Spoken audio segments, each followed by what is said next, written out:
Thank you, Emily. So again, my name is Eric Barber. I am the city engineer, and I am also the project manager for this project. So again, as Emily had mentioned, if you have any questions or concerns and you'd like to email me, you can reach me at ebarber@beverlyma.gov.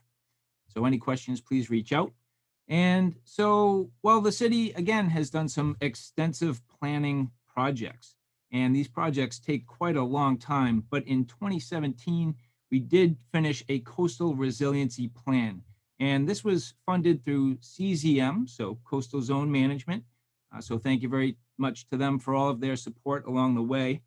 This included some data collection and scenario planning and really started to look at the vulnerability of some of our coastal assets. So things like parks and playgrounds and buildings, roadways, and also our infrastructure. So for example, the pump station on Water Street in Beverly was identified pretty early on as a high priority and at-risk asset.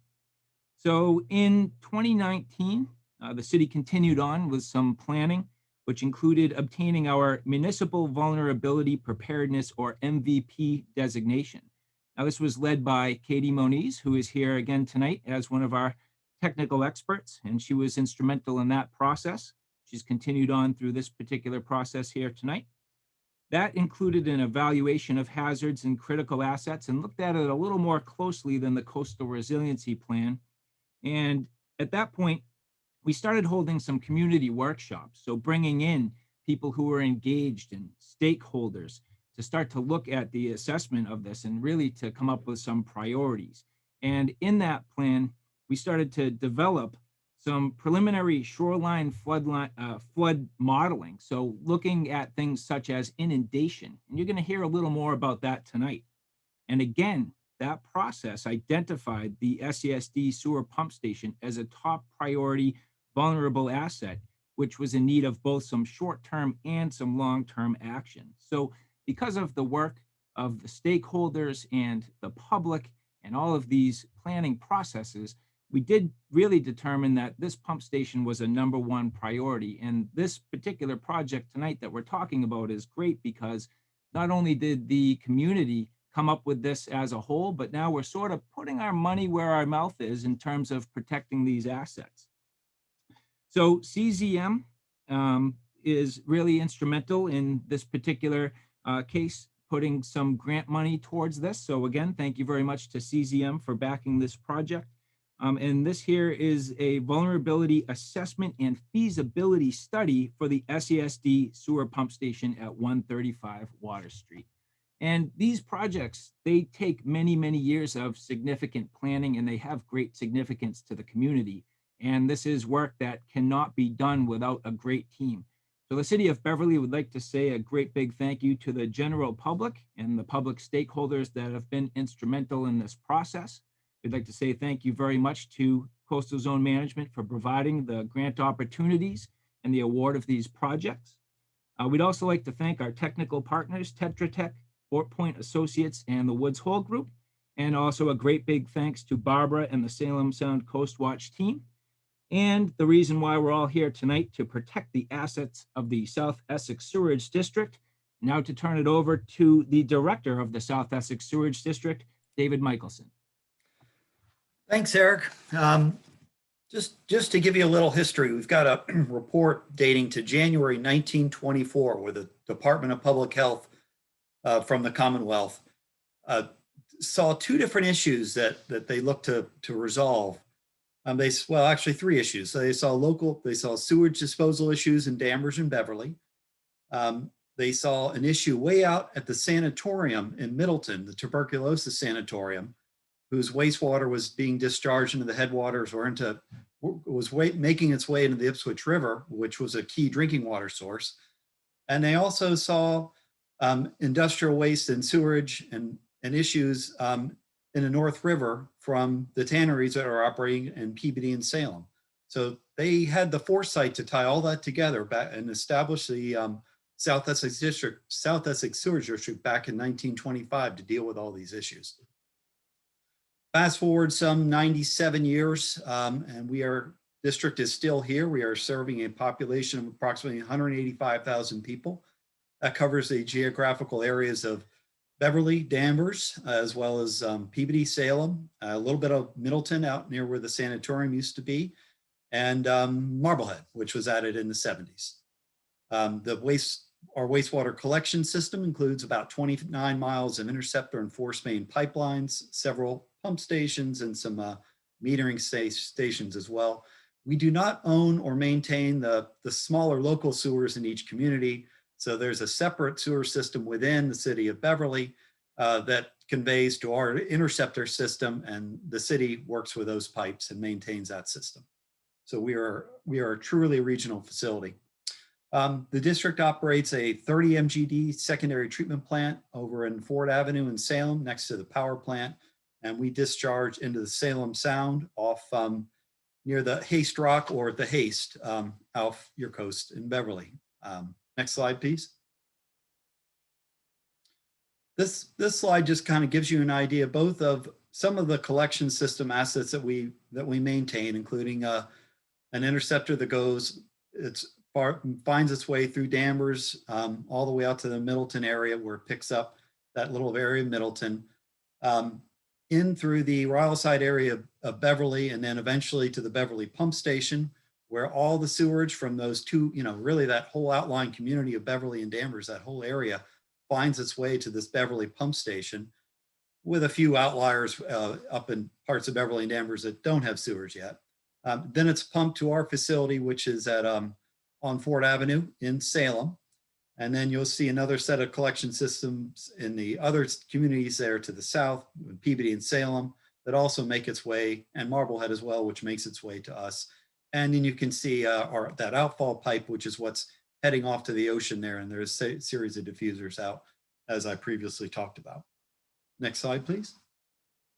So the Beverly pump station is, really truly a regional facility. It's pumping roughly 10 to 12 million gallons per day, or MGD. And it's got a peak capacity. We can pump 40 to 50 MGD on a day with very high flows. And as I talked about, it pumps all the 100% of the sanitary sewage out of Beverly, which includes everything from Danvers as well, to the treatment plant over in Salem. And then another interesting thing to note is we don't collect rates. You don't see a bill from us, but we are a wholesaler. So we'll send a bill out to, or an assessment out to our member communities, and they pay for the services or pay for our operating costs. And that's all split out based on what each community contributes to the individual facilities and to the infrastructure. For this pump station itself, back in 2019, Beverly was responsible for 57.08% of the cost to operate and maintain the system, Danvers 40.24%, and Middleton and some other state entities that are out in that area, the remaining 2.68%. So it's there are a number of communities. Well, there's certainly Danvers has a large stake in this facility as well as those other entities out there in Middleton. So with that, I can hand it over to the next speaker. Hi, thanks. My name is Nasser Brahim from Woods Hole Group. So I'm here to talk a little bit more about the projections of climate change and flooding and how that affects the pump station. So for this project, we're using a tool called the Massachusetts Coast Flood Risk Model. This is a tool that was developed by Mass DOT with the advice and supplementary support from Coastal Zone Management and the Massachusetts Executive Office of Energy and Environmental Affairs, which is the one that runs the MVP program. So all these stakeholders came together to help set the parameters for this model. The model is very sophisticated. It basically takes into account a lot of different factors, which are shown along the top here. Storm, sea level rise, land topography, etc. Runs that through a model, and on the other side of the model, which is the stuff that we use, we get a lot of data that helps us to design projects, to plan for long-term scenarios, and to inform discussions like this and even operational decisions. So Some really important things about this model. First of all, it's not a bathtub model. So there are some sea level rise maps that you may see online that basically just take the high tide level today and say, okay, if you add 1 foot, what happens? And basically it treats it like a bathtub, wherever anything that's lower than that level gets flooded. In reality, our model is like a bathtub with a kid in it. So there's a lot of splashing, there's the water is swashing from side to side. So it's a hydrodynamic model, is what we say. It evaluates where the physical flow of water and waves will go, which is essential for evaluating storm-related flooding. So it's very high resolution, down to 10 feet in some places, but as high as 90 feet between points in this model. In terms of the tropical and extratropical storms that are incorporated, there are actually thousands of storms that were simulated, including nor'easters, which are the extratropical storms, as well as tropical storms and hurricanes. And those were statistically analyzed to develop probabilities of flooding. So it's not a model where we say, okay, what happens if Hurricane Sandy came at high tide with 3 feet of sea level rise? And we just add those things on top of each other. We actually, lots of these storms come in at low tide or at mid tide or at high tide, and the resulting probabilities let us know on an annual basis what's the likelihood of flooding. And it incorporates sea level rise as well. We are using the state's high sea level rise projections. And it's important to note that those sea level rise projections are intentionally conservative, meaning they may overestimate the risk, but they're very unlikely to underestimate the risk. And that's very important when looking at facilities like critical infrastructure, such as the pump station. But it's also important for us to think that it's possible that the sea level rise projections that we have embedded into this model for a given year, 2030, may actually happen 20 years later. So in the intermediate level, we're using the high scenario for sea level rise, but in the intermediate level, something that we project as 2030 could be 2050. Something we project as 2050 could be 2070. And so the last thing I wanted to just mention is this model has been calibrated to and validated to historic storms and even contemporary storms, such as the ones experienced in 2018 that caused a lot of impacts throughout the state. Next slide, please. So for the next few slides, what I'm going to show you, they're kind of two side-by-side maps. And I'm going to show you first, this is 2030. The next one we'll show you is 2050. And the last one will be 2070. So on the left-hand side is the annual probability of flooding in 2030 or 2050, depending on how we do as a globe in terms of reducing our emissions. What you see here is a scale of colors, and there's a colors legend on the bottom left. But pink is basically a very rare scenario. It's a 0.1% annual chance or a 1,000-year recurrence event. So people talk about Hurricane Harvey. They say that's a 1,000-year event. The light green is a 1%, which is about a 100-year recurrence. So that's a 100-year storm that you typically hear about or see on your FEMA maps. It's that kind of rare case that most of the buildings and infrastructure that you build today, you're thinking about that 100-year storm. The light purple is 10%, so that's a 1 in 10 chance, a 10-year chance of flooding. And the dark blue is 100%, which is an annual flooding. One thing else I wanted to mention about this is that these maps don't show the additional impact of the crest of the wave that's going to maybe travel a little bit further inland. So there is some, this may not be capturing all the risk. Things may actually be a little bit worse than is shown here. So on the left-hand side, we can see that the Beverly Pump Station in about 2030 is anticipated to be exposed to flooding in a 1% annual chance event. So that's a pretty low level of risk, but again, that's not considering the impact of those waves, and it's very close to the shore here. So on the right-hand side, on the right-hand side, pink, which is the smallest amount of flooding. So that's up to 1/2 foot of flooding. Orange is up to 1 foot of flooding. And then all the color scales increase by about 1 foot until you get to a medium blue color, which is 5 feet in flooding, and then it jumps quite a bit from there. So in 2030, we see that the 1% flood could cause death flood depths up to 1 foot of flooding at the pump station side. Again, not considering what additional flooding may happen from that wave crest traveling overland. Next slide, please. So now we're showing kind of 2050. So you can see there's an escalation in risk, that the colors got darker, meaning that the probabilities increased, and then the depths increased, and probably the extent increased a little bit. So what we see here is that in around the 2050 time horizon, or maybe 2070, the annual chance of flooding increases to about 10 to 20%. That's the purple colors that you see there. Or that's similar to a 5 to 10 year recurrence. So every 5 to 10 years, we would expect to see water on the station site. And on the right-hand side, in the 1% flood depth, we now see that water could be up to 2.5 feet of flooding on the pump station site, not again, including those wave crests. Next slide, please. And in 2070, or possibly 2100, we see that the annual chance of flooding, basically, there's a 100% chance of flooding at the pump station. So every year we would expect at least once.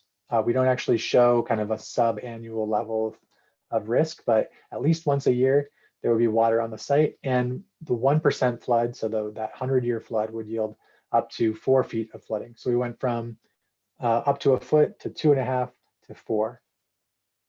Next slide, please. And finally, we also, by looking at the sea level rise and also considering, by looking at sea level rise and considering some regional variations, which we have incorporated into the model, we can project what the the daily high tide is. So this is your daily highest tide, your mean higher high water, which is a term that's probably not familiar to everybody, but there's basically 2 high tides a day, and the higher of those 2 is the high tide. So this is the average mean higher high tide, which means that half of the time it's going to be a little bit higher than that, and half the time it's going to be a little bit lower. And king tides, maybe it's significantly higher. So what we're showing here is that in the present time horizon and through 2030, water is staying, somewhat close to where it is now on the beach.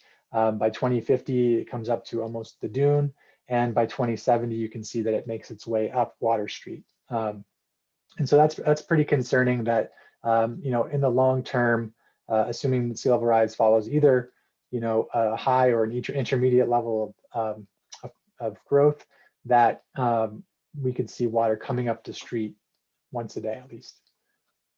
And so this information was helpful to the team as we evaluated the vulnerability of the pump station and as we start to think about what to do about these issues. Thank you. Good evening, everyone. I'm Katie Moniz, and I'm with Fort Point Associates and Tetra Tech. Some of you may know me from my previous iteration, starting back in 2017, working with the BSC group. I first started working in the city of Beverly.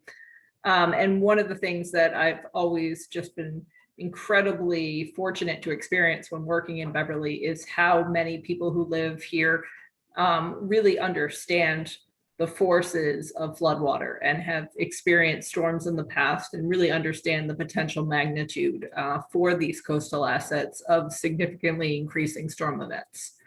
So we've had a very good experience really working on really identifying what those vulnerabilities are, and the work of Woods Hole Group being really critical and being able to be very analytical and technical about these experiences. But then also to take the anecdotal information that we're hearing to really think, well, what are our next steps? And this project really looks to do that. It looks to do some form of implementation and then a more significant effort of long-term planning. And so my colleague Bob Parsons is here with me tonight from Tetra Tech, and they are currently working on some of the short-term flood proofing measures that can really work on looking at critical elevations within the station itself, looking at doors and equipment that might be experiencing potentially higher risk in the short term, and working with SESD to really work on addressing that. And then the next part of our project here is this long-term planning effort. And we see it really as sort of 3 different focal points. We call them reimagine, reinforce, and retreat.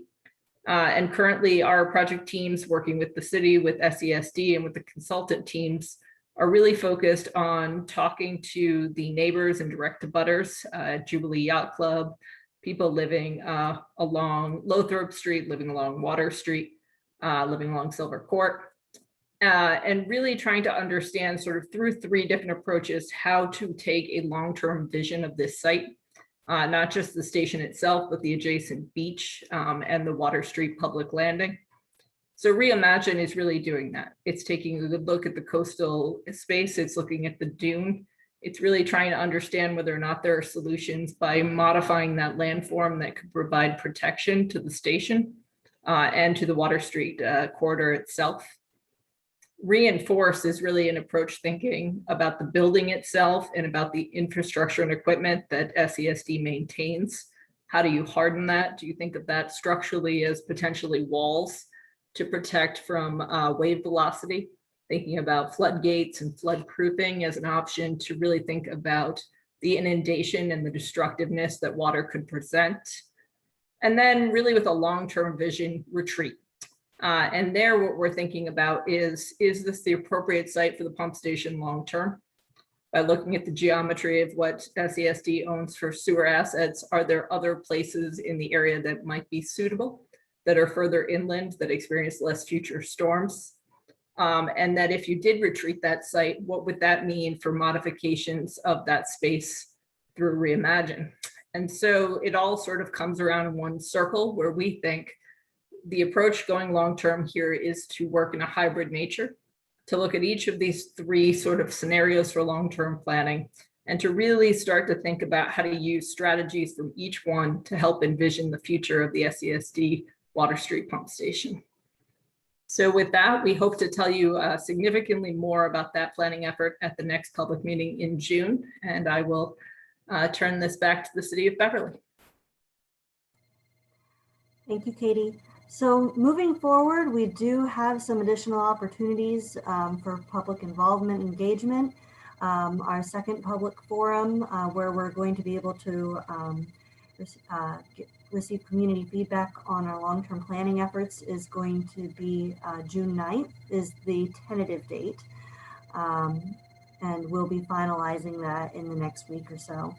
The story map for Salem, from Salem Sound Coast Watch, which includes a project description and summary of the process that we've gone through, will be available in mid-June. And we anticipate that the feasibility study will be completed by June 30th. We're required to be complete through our grant program. So we're really enthusiastic to share that with you. The story map, the information on the public forum, and the completed feasibility study will be shared through the city's website once it becomes available. So with that, we have a few questions for you before we take questions.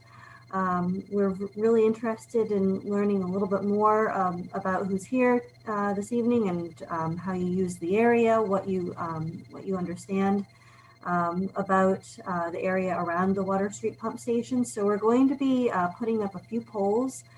So the first one is up on your screen right now, and there we go.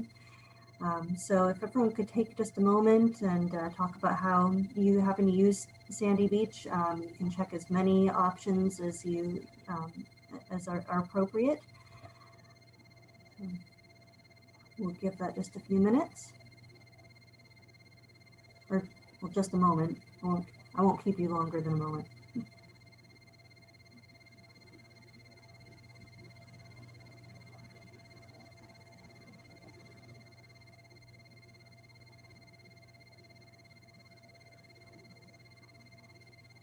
Garrett, how are we doing on responses? We have 11 of 15. Okay.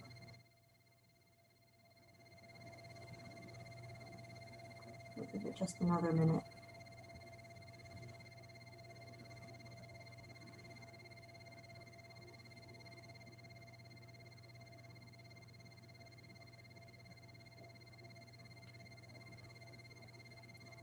All right, closing that out. Can we go ahead and show some of the responses? All right, so most everyone here uses the beach. It looks like the Boat ramp is the slightly less popular version. No, I'm surprised no one here, no one's here who uses the kayak racks. Thank you all for your responses, and with that, we're going to go to the next question. There we go.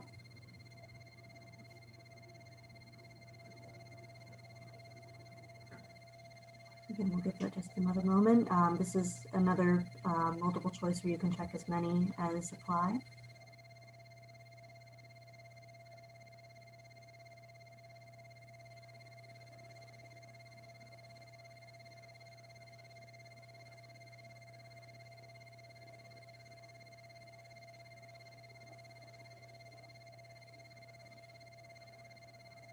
How are we doing, Garrett? We're at 10 of 15.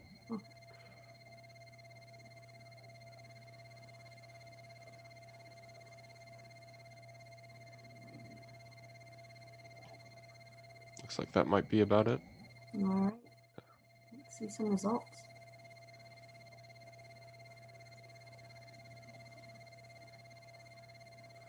Oh, it's great. Everyone lives here. And it's fantastic that we have a number of people who are just interested in the subject. Thank you so much for coming, and we hopefully we've answered a few of your questions. Let's see. Let's go to the third question. We only have 4, so we're getting close. So in the next 10 years, what do you think the approach at the end of Water Street should be to sea level rise and coastal storms? And this is just choose a single choice, multiple choice. So you can only choose one answer on this. You think we should do nothing, relocate assets away from increasing flood risk, continue planning efforts to protect from flood risk, or take immediate actions to protect from flood risk?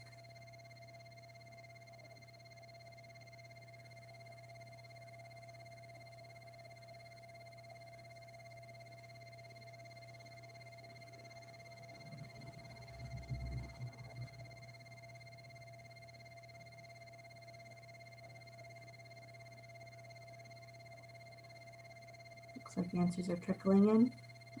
Yep, we're just about at 11 once again.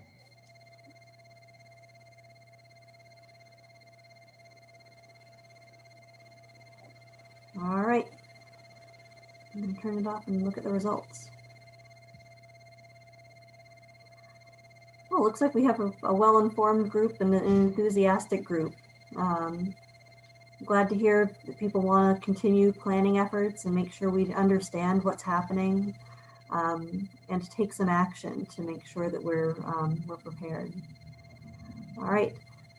So our last question is very similar to this one, but it looks a little bit longer, more in the long term. In the next 30 years, what should be the approach at the end of Water Street to sea level rise and coastal storms? And again, same answers here. It's just in the next 30 years instead of the next 10 years.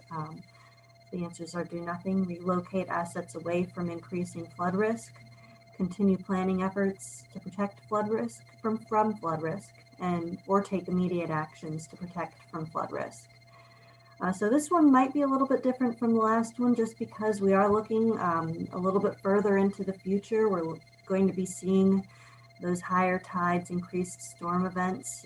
So I'm curious to see what people think, if there are any changing opinions from the last question.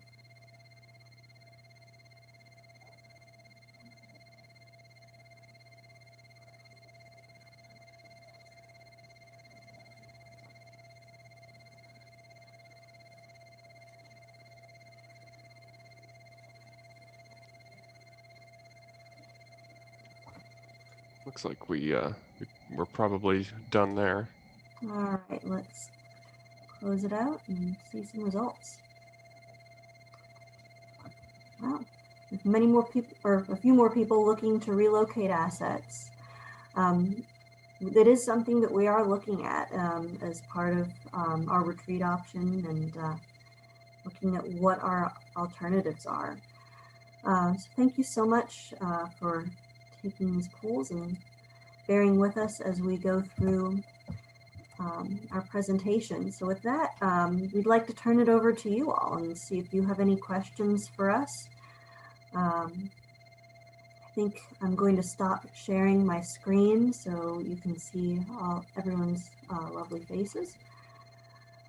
So if you do have a question, please feel free to raise your hand or type your question into the chat.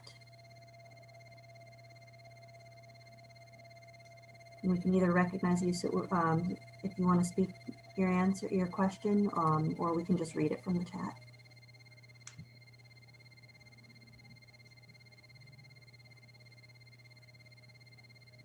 Oh, we have one raised hand.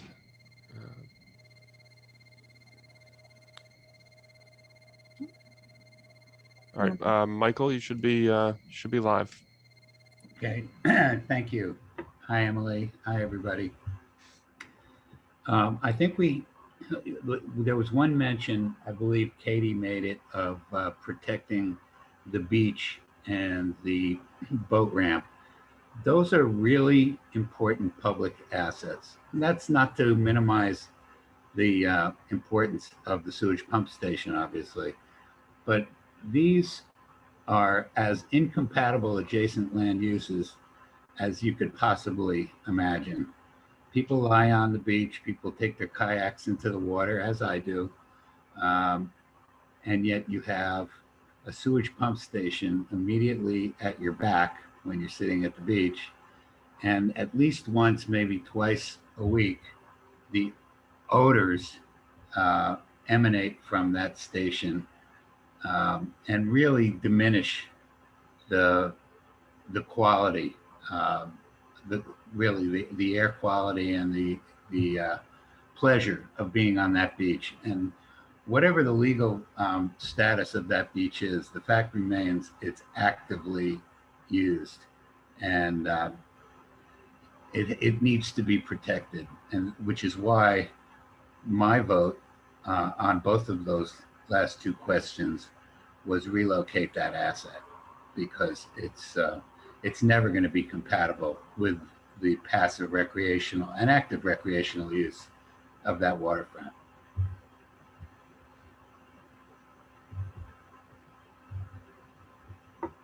Michael, thank you so much for your comments.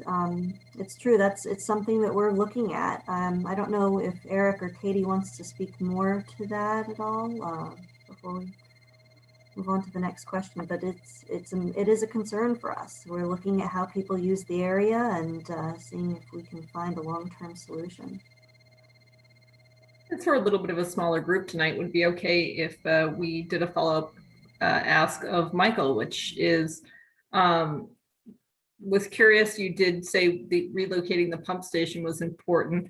I wondered what your thoughts were about making modifications to the coastal dune and to reimagining the beach and the public landing space, and also about protecting Water Street. So, certainly would be interested in your thoughts expanding on just the pump station alone.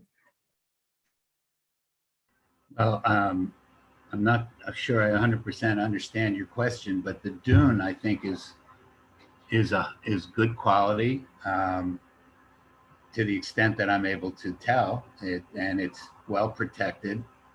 I don't believe that it's despoiled by the people who use the beach. I think they appreciate its value, and it does create a semblance of a buffer between the beach recreational use and the sewage pump station, if not an actual buffer.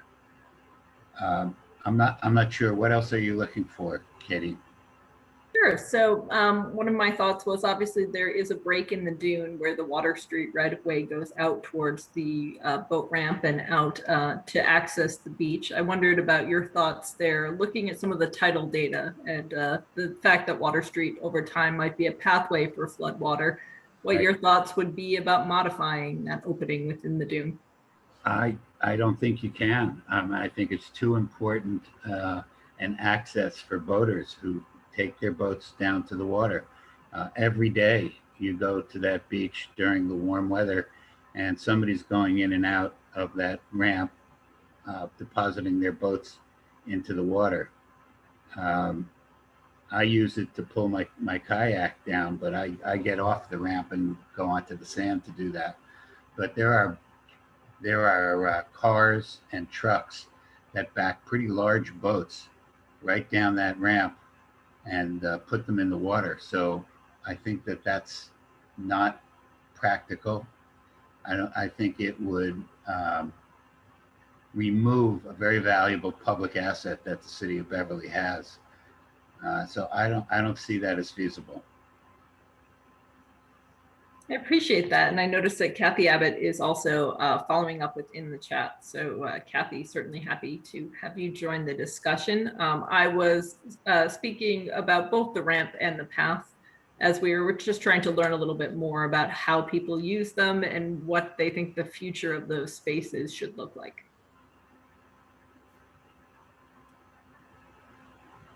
And Kathy did have another question. Did SESD complete the survey of the beach that they did recently? So David, I don't know if you want to speak to that. I think that survey was actually conducted by Tetra Tech as part of this study. Bob, is that a fair assessment?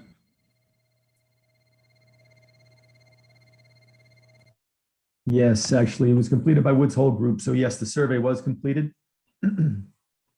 We were able to gain valuable data not only within the pump station property, but some of the adjacent properties as well.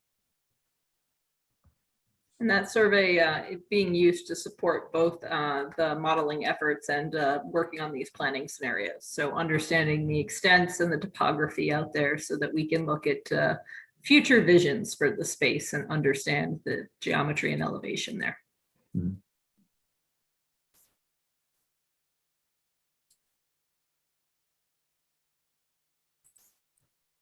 Are there any other questions, either from people who want to speak or type in the chat? We have time. We're here until 8:30. Kathy has a follow-up for us asking if the survey is available to the public. So all of the work product that is created as part of this project goes to CZM as part of the grant. So technically, yes, that plan will be available to the public in PDF format.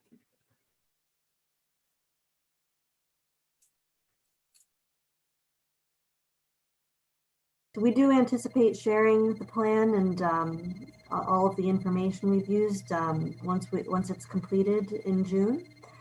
We're looking forward to sharing it, and it will be posted on the city website, so everyone will be able to access it.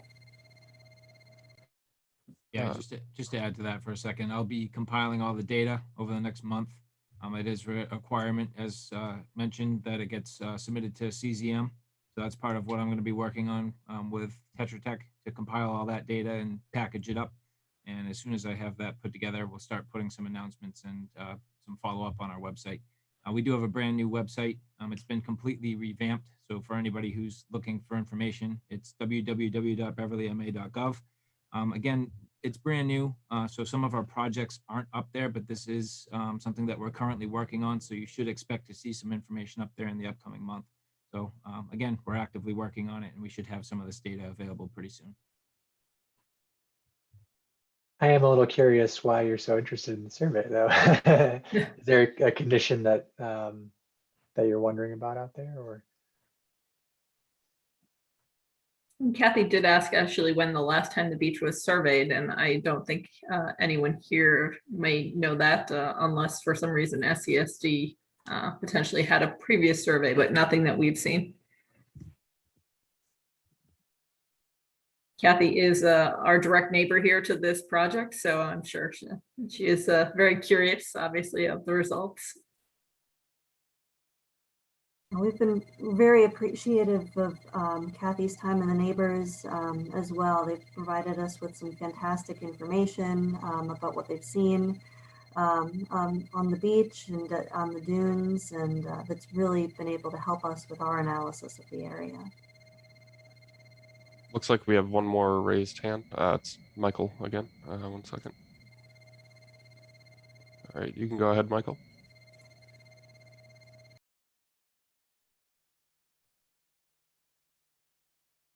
Sorry.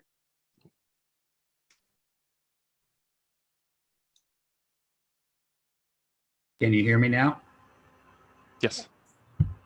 So as I mentioned, I think that these two adjacent land uses are about as incompatible as any two adjacent land uses I could even imagine.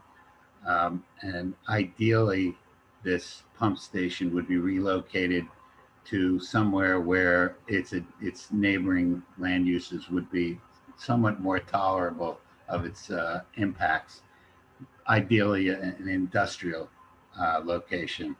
But short of being able to do that in the short run, is there anything that can be done to improve the efficiency of the station so that the odors don't waft over the beach and all those recreational users?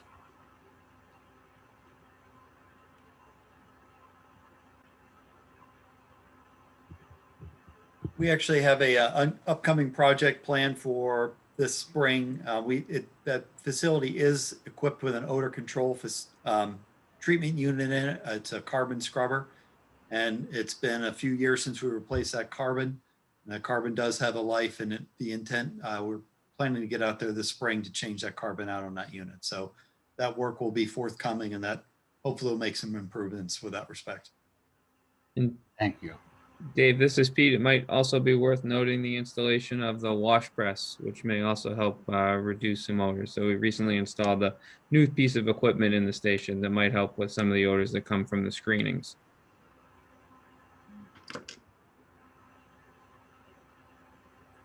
I would just like to make the comment as someone who's been participating with this team. I'm learning a lot about a sewer pump station. It is a vital part of the infrastructure for giving us a healthy, safe environment. And it's all gravity fed. So as we're exploring where do you relocate something like this, it becomes very difficult and very expensive because, it means going uphill or it means backing away from the water. The pump stations are there because they are, at the lowest level. And that's why they often are threatened now with our climate change and sea level. But it's not a simple issue, and the team is dealing with what would be the cost of relocating. And it would be the community that would be picking up that cost because the community is the one that is using this facility. So, there's everything's always complicated. We do have another question from Kathy asking how much increased capacity can the pump station handle? So I'm not sure if Dave or Eric, you were able to speak to that. At this stage, it's got a rated capacity. That rated capacity was established back in the late 1970s, early 1980s when we did a expansion of that station.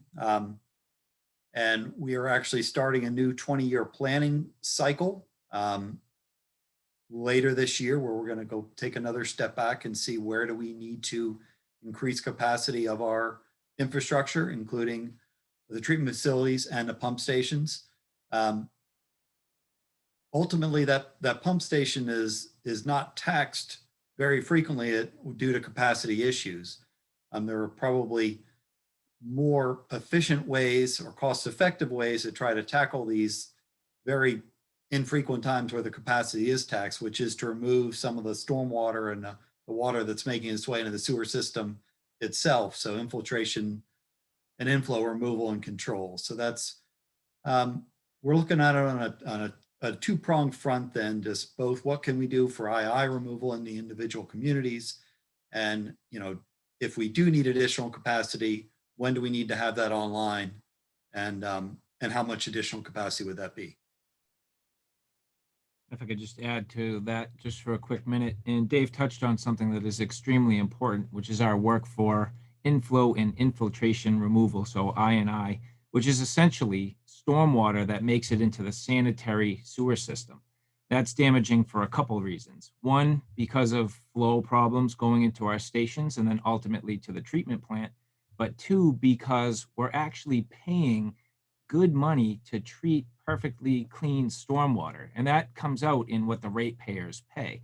So you'll see a lot of projects that the city is currently undergoing. And in fact, we've been, I would say, more than diligent, in fact, aggressive towards removing II in the city of Beverly.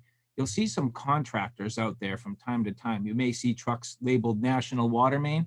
But what we're doing is we're out there doing sewer rehab projects, lining, cleaning, TVing, cleaning, and lining our mains, basically with a brand new liner, and in some cases all the way to the home to ensure that our lines are sound and water from the groundwater isn't necessarily leaking into the sanitary sewers. So we are paying for that out of our enterprise sewer fund.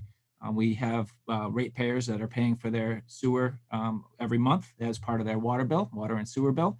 That goes into a fund, and we actually put money directly back into capital improvements on an aggressive basis. So we are very cognizant of II removal, and we're working in tandem with the district to make sure we're taking care of our facilities for the long term, as well as the short term and some of the cost benefits to our residents. Thank you both. We have another question. Did COVID and the shutdown influence the amount of sewage going through the pump station?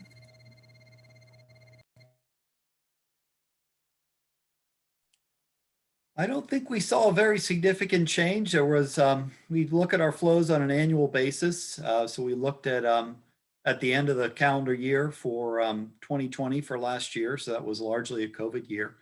And there were some slight changes. It is down a little bit, but that flow is also impacted very much by rainfall events. So if it's a wet year, we see more flow at the facility. If it's a dry flow, we see less flow. And so it was a dry year last year. So we didn't get a lot of rainfall in the area. So our flows were down.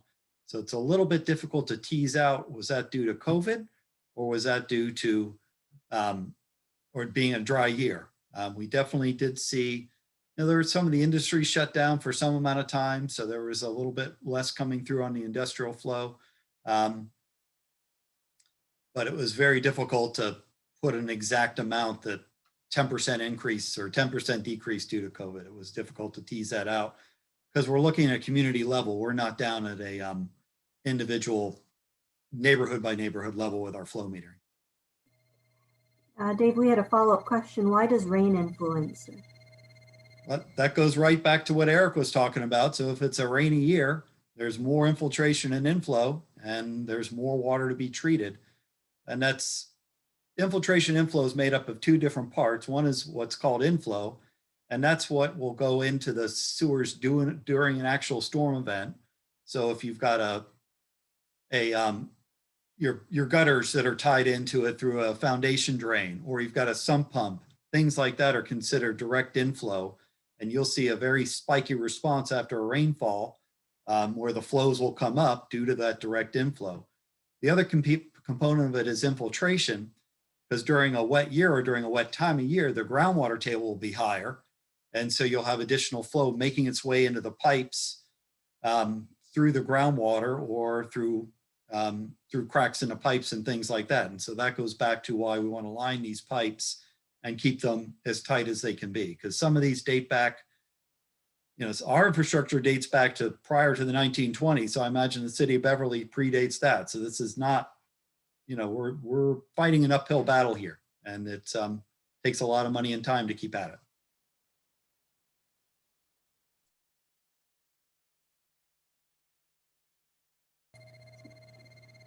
Any other questions, either through the chat or if you'd like to speak up? Emily, I'd just like to thank people for some of the people who attended this evening, also participated in a focus group, and wanted to thank them again for the focus group input that you gave us, and then attending again tonight. And the next forum you will see the suggestions. So it'll be a sort of a different format. So please stay tuned and invite your other neighbors and friends to join us. And I just put a link into the chat to our climate resilience and adaptation page on our website. So we have information about our climate resilience projects that are ongoing, and this will be continue to be updated with information as we have it to provide to you. I did see one more question. How far below the surface does the building go? So another Dave and Eric question before we close out. Dave, you want to take that? I don't know off the top of my head, but I would guess from if you were standing on the sidewalk adjacent to the facility, we're probably down to the basement level in the range of 15 to 18 feet. So that's where the base of the tank is, what's called the wet well, where the sewage comes in. And that's the pumps are at roughly the same level on the dry side, which is called the dry well, because the pumps are stored on the dry side. So they're not underwater. So that's roughly down 15 to 18 feet below surface, which is why it's so expensive to construct these elements, because you're doing a lot of excavation into the groundwater table. So there's a lot of complications associated with that. And then to relocate it as well, because you've got to keep, these pipes are 10 feet or more below, or 8 to 10 feet below the surface. And some of the pipes feeding this are 48 and 54 inches in diameter. So they're not small pipes to move around. We're not dealing with an irrigation system in the backyard, So this is, there are definitely challenges and costs associated with this infrastructure, because it's, as we talked about earlier, it's capable of moving 50 million gallons per day. So it moves a lot of water, and the pipes and the infrastructure is big.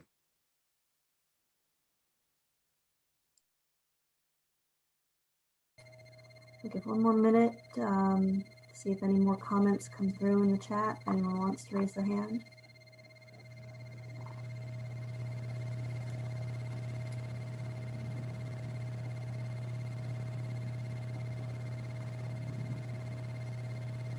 And I'm not seeing anything. So again, thank you all so much for your attendance tonight. Please feel free to reach out to us if you have any questions. Eric, again, is the project manager, and his contact information is on the website, and it will also be posted as part of the presentation that will be posted to the site that was just provided in the chat. Oh, we do have another question. How vulnerable is the building to erosion?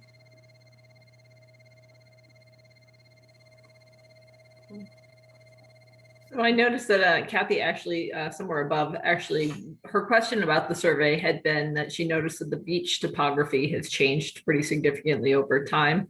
And I'm assuming she means either to erosion or to the transport of sediment in some way. Opening this up to the whole team, I don't think we see signs of erosion currently near the building or facility.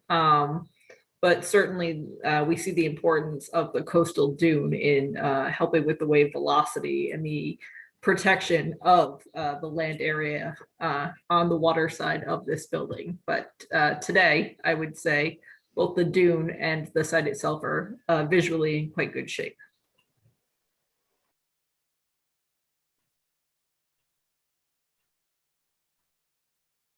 But I think that brings up the great point here that some of the modeling we're doing does also include wave velocity modeling and really thinking through the intensity of that over time.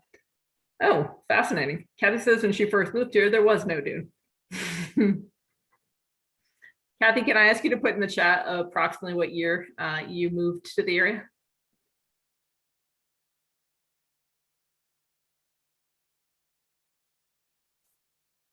$1989.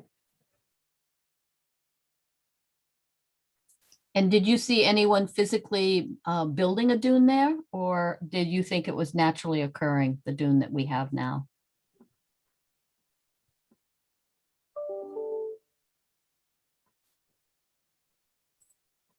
Natural, okay. I definitely see that happening in other places, that the sand is accumulating. One of them right across from there is Forest River Beach, and there is actually a seawall there. And there would be a dune on that beach if there wasn't the seawall, and it goes over the seawall into the road, and then they scoop it away. yeah, so sand does move, and it's great that it's actually continues to build itself. So the dunes were not here when I, Yeah, just reading it in for everyone. Jeremy Yeah. Harrington noted that when he moved to the area in 2006, there also was not visibly a dune in that area. Mm,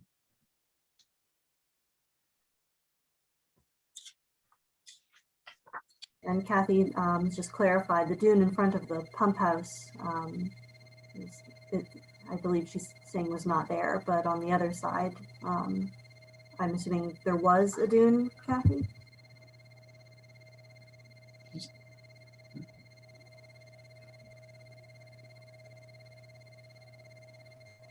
It's being no different in the chat. I'm going to assume I was correct.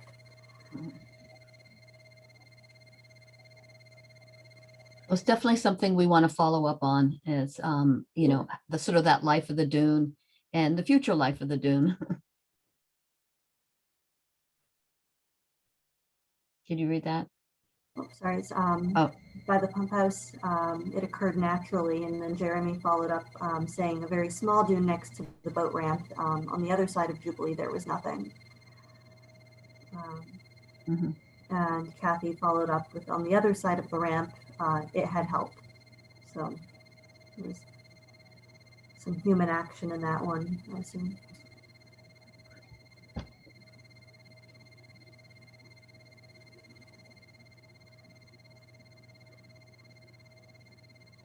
Well, again, thank you all so much for your comments. This is very informative.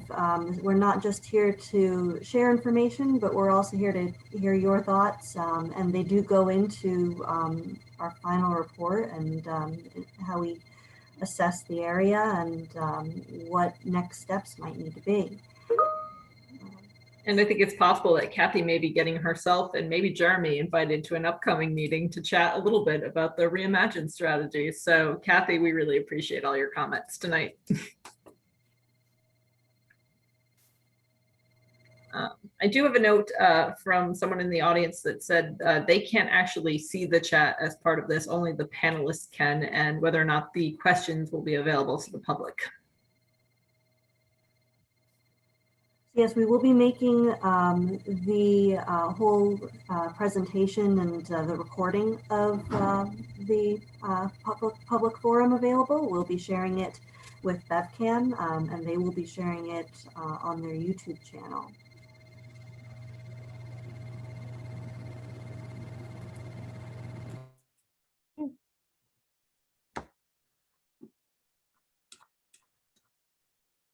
All right, on that note, we're glad to hang out for a few more minutes. Again, we had planned until 8:30, so we're pleased to stay, but that's really what we have.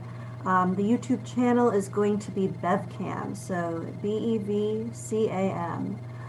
They have a government channel on their YouTube channel where they host public meetings that the city does. And so they've offered to share this public forum once we've given them the recording, so it can be shared with other members of the community and reviewed if you missed something. And again, we're happy to respond with to any questions.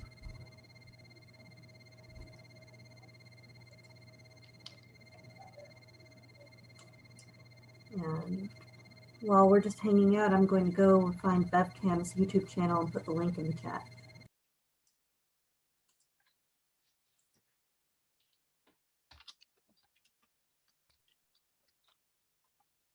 While we're sitting quietly, would certainly invite anyone else if you have questions. Someone did note that they were associated with Jubilee Yacht Club, and we've certainly appreciated talking to members of the club and would certainly be willing to talk further if members have experiences they'd like to share or talk about how they use the space.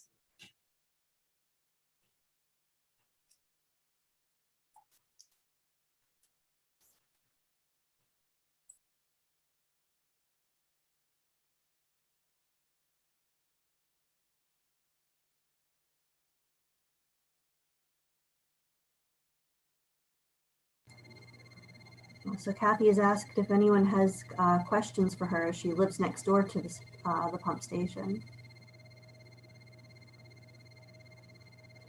That's a pretty good offer.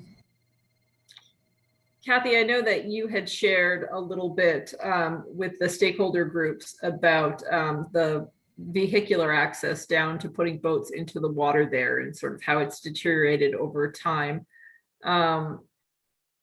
Question for you, on average, how much use would you say it gets? Would you say, you know, there are dozens of vehicles using it daily in the summer? Would you say it's, you know, less than maybe 4 or 5 on a nice summer day?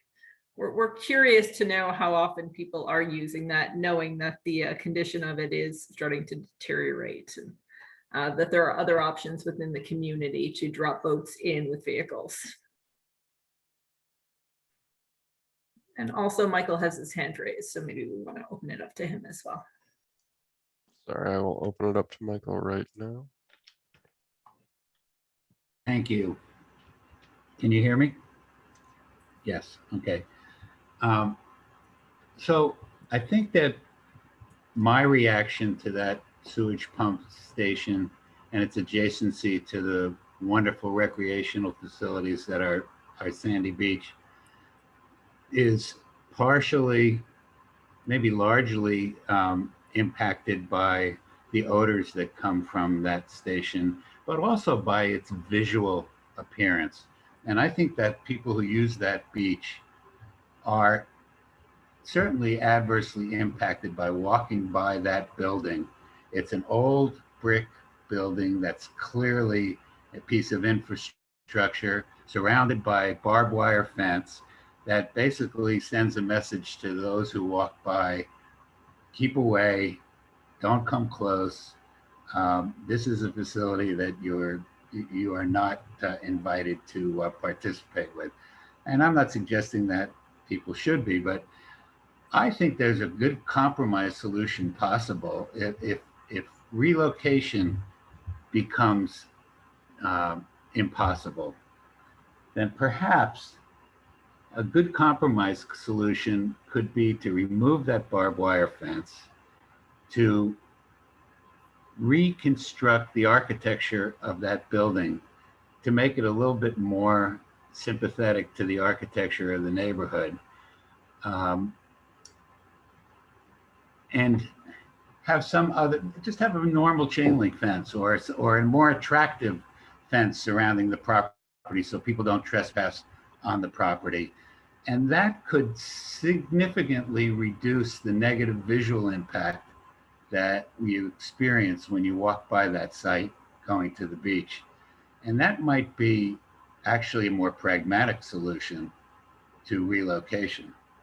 I think people would react positively to seeing something attractive and maybe not even notice it if that, in conjunction with the odor mitigation that David was talking about, the two actions combined might go a long way towards making this site more acceptable.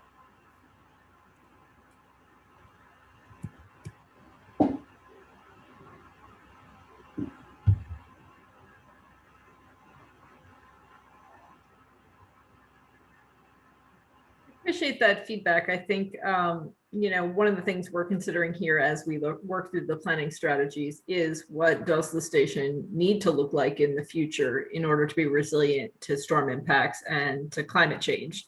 And to your point, some of the structural measures might make it a little more imposing, rather than more welcoming. And so certainly something that we'll keep in mind as we continue to work through the different planning scenarios.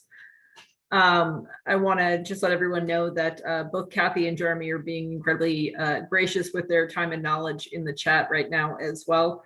And did note that the use of the public landing right now, while still very frequent, has tailed off quite a bit for people who are dropping boats in with vehicles there because of the condition of the ramp. But that they noted that there are people who really do actually just bring their cars out there to get a better view of the water. And so some of it is less functional and more recreational in its nature right now. So I think that's an interesting thing. And then notes about people using it for kayak launch.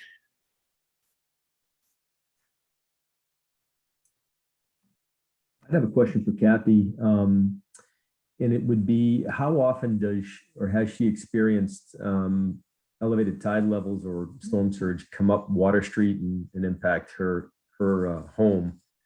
Say in the past, well, since she's been there, I think since '89, correct? If that's the time you moved in. How frequent has that been, ballpark?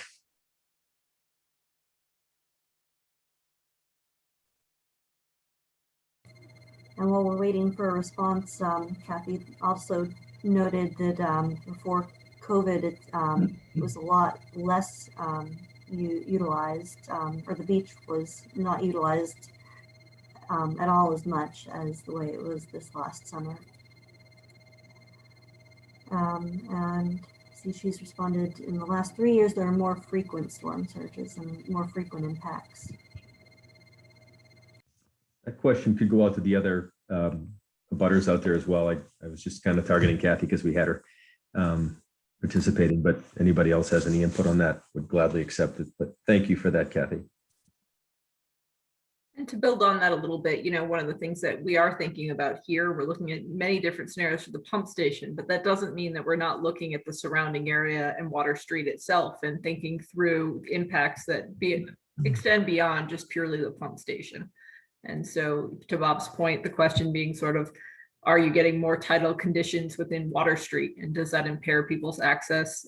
Kathy says not to her home right now, but to the Jubilee driveway and what that means for other abutters besides just the SESD pump station.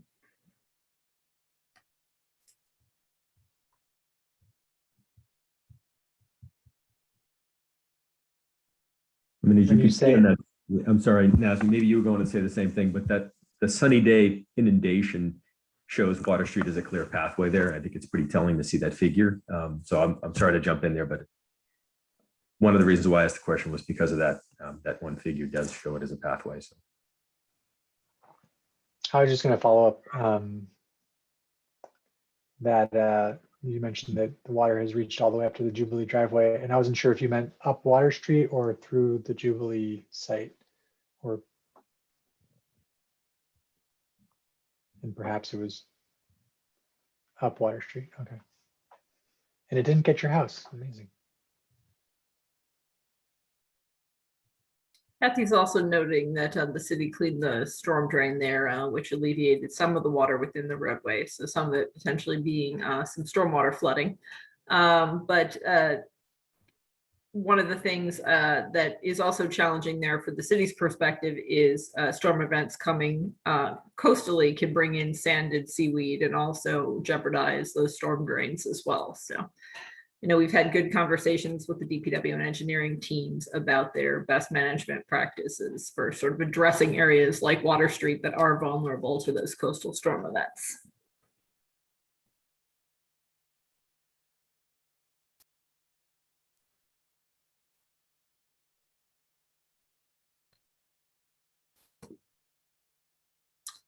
I guess maybe I would open as sort of a last question here. Obviously, we've shared a little bit of what we're looking at as long-term planning scenarios, but certainly we value everyone's input. If there are things that I didn't mention that we're talking about or thinking about, and you have some ideas about what the future might look like here on Water Street, we'd be certainly very eager to hear them.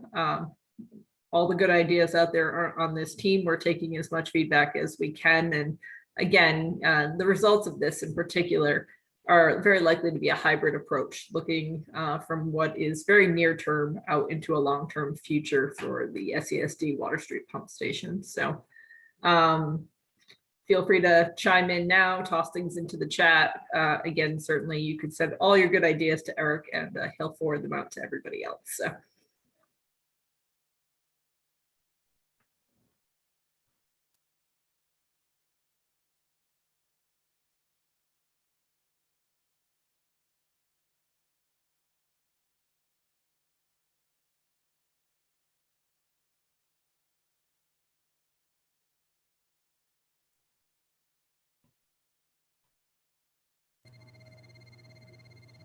And since I have the microphone, I want to say a special thank you to someone who I noticed is in our attendees group here, which is Robert Bushbaum, who is with Mass Audubon Association, a long-term Beverly resident, and somebody who right since the beginning of our coastal vulnerability assessment has been on our core teams, has worked with us, has worked with stakeholders and the high school to really be an integral part of the process. So very nice to see you here, Robert, tonight, and thank you for all of the support that you've given to the coastal vulnerability work in Beverly. He is also a board member of Salem Sound Coast Watch, so always good to be working with Robert. Absolutely. We are getting some good suggestions in the chat. I'm so glad I asked. So sorry, reading them in because I know that not everyone can see them as we can. Jeremy noted that they wanted to thank us for our explanation. They think the boat ramp is problematic for both SESD and the neighborhood as a potential pathway. So I think everyone's starting to kind of convalesce around an idea here of rethinking that space. And certainly that is the work that our Reimagine team is considering right now. Are there ways to protect the beach and promote public access that maybe also address the vulnerabilities at the end of Water Street? Kathy asks, have we considered putting a solid wall on the ocean side as a temporary measure? I'm going to leave that one to Bob, who is working right now on thinking about the strategies that bring reinforce towards Reimagine and different ways to address the ocean side of the property. Yeah, so the answer is yes, but not even so much as a temporary measure, but a long-term measure. So we are currently conceptually designing what a wall might look like, and in terms of structural capacity and even to some degree the aesthetics of such a wall. And not just on the ocean side, it would be on all four sides, but we recognize that the ocean side is certainly the most prone to wave action and wave forces and floodwaters. So yes, but again, not even so much as a temporary measure, but something in the long term as well. We do see that integrated with the dune. Yes. And in enhancement of the dune, Right. increasing the height of the dune. Right. The dune serves a tremendous purpose in protecting the pump station as well. So not only have we discussed vertical structural walls, but dune and nourishment enhancement as well, which falls more into the Reimagine, but where you cross over in some of the scenarios. So yeah, there's a lot of things being considered, and walls certainly are one of those things. Probably not the most popular for some. I like them, but that's partial. I think they can be effective, but I also think that as Katie had mentioned and others had mentioned, that there's it's unlikely you'll get. Let me say this: there's probably going to be a lot of things considered and incorporated as part of the long-term solution. Yeah, dunes serve an important function as somewhat sacrificial, but they can be chewed up by wave energy, but that wave energy then is not chewing up the soil around the foundation of a wall, a seawall, or a home, or a flood wall, like I was just discussing. So it serves an important function in terms of protecting the infrastructure behind it. It's not going to stop the perfect storm from coming in and bringing water, because it's designed to kind of fall apart, right? That's just the way sand moves.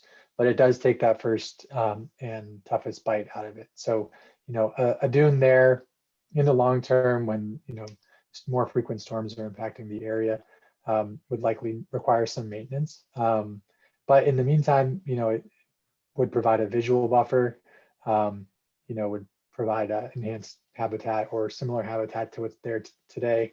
The one thing I wanted to mention is just that as sea level rises, you saw those daily high tide lines moving closer and closer to the shore, such that by 2070 it was showing, very little bit of the beach, or actually very little of the dune itself would be dry land at the high tide. So it is a challenging, sea level rise is a challenge for beaches generally, where there's not room for that beach to migrate, or where there's not a very wide beach with a large, deep dune structure like you might see in Cape Cod or something like that. So, just thinking about, that even the dune, even if a dune was planted, a larger dune, a more robust dune was put out there today, it wouldn't necessarily look the same, in 2050 or 2070, because that water is creeping slowly towards the shoreline. So I just wanted to share that. And in response, Kathy just did note that one of the reasons that a dune is forming near her property is it is forming up against a wall that they have at the edge of their property. And she wondered about the timing for any of these strategies to understand how it could influence the coastal space and the dune. So to that end, I think what I will say is we are very much in the planning strategies of all of this, but certainly City of Beverly has been very active in working on ways to not just further the planning work, but to come up with implementation strategies. So I would say on how quickly we're moving, stay tuned. Lots of it is dependent on good grant funding and good opportunities. And cities worked really hard to keep getting those opportunities. I think we missed a question, and I'm going to be honest, I don't know the answer to this one entirely here. It's a question about the impact of the development of a new restaurant. And so, Emily, maybe you understand what site the person is referring to, which is Gina Poirier. Yep, so Gina, I believe, are you speaking about the new restaurant that's going in at 1 Water Street?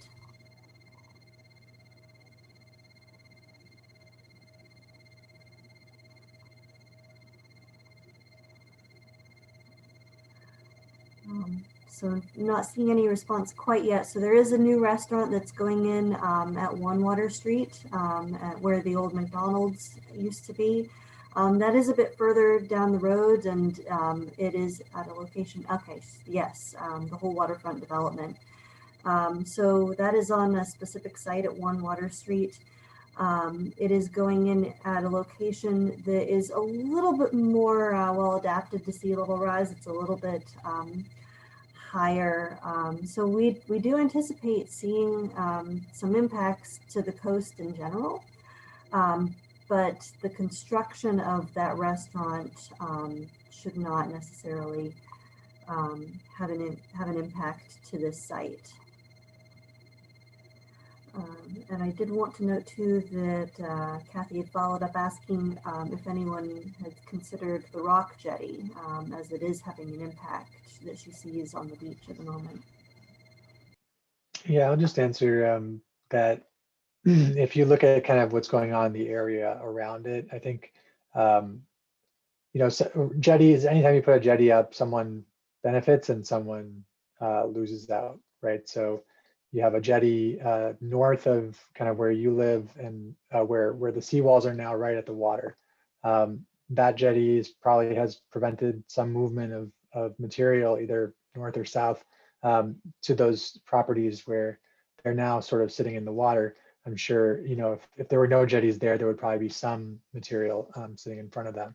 But on the other hand, the other jetties to the south where this site is are helping to keep a lot of that material that you see building out there, keep it in place. So it's definitely, I think, helping the few sites, in front of your house, between the boat ramp and the drive and between the boat ramp and the jetty, and then in front of the pump station.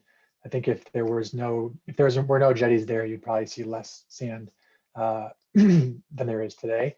That sand would be somewhere else.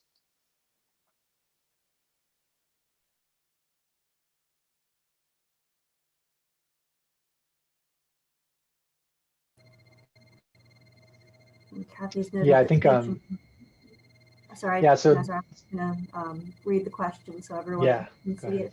Kathy's noted that the beach in front of the pump house has changed a lot more than the beach between the jetty and the ramp. Yeah, and that's it makes some sense just based on kind of the orientation of the jetties and the ramps, but also because on the other side of the jetty, basically between the jetty, pump station, you have the Jubilee Yacht Club. So you have a large seawall structure there. And where that seawall ends, you see the beach kind of goes away, right? So I think just having that big structure on one side and then the jetty on the other creates some kind of space for reflection of wave action that probably pulls the center of it, erodes the center space. But I think if there was no jetty there, you'd probably see less sand. And I would also mention that that sand that is pulled off in storms from the area in front of down at the end of Water Street, there is a navigation channel not too far offshore. And so when that sand is pulled out from storms, it ends up in there and then it has to be dredged. So it's something that we have to also consider if we're going to go put a bunch of sand on the beach there to nourish it or whatever it may be, or to build a very large dune. If there's a storm that chews a lot of that material up, where does that end up? And what's the cost of then pulling that out? Does it make dredging, obviously it's a very small site, so it's not going to make dredging so much more frequent, but it's something to consider. If every beach along the channel that does the same thing, you would have some impact.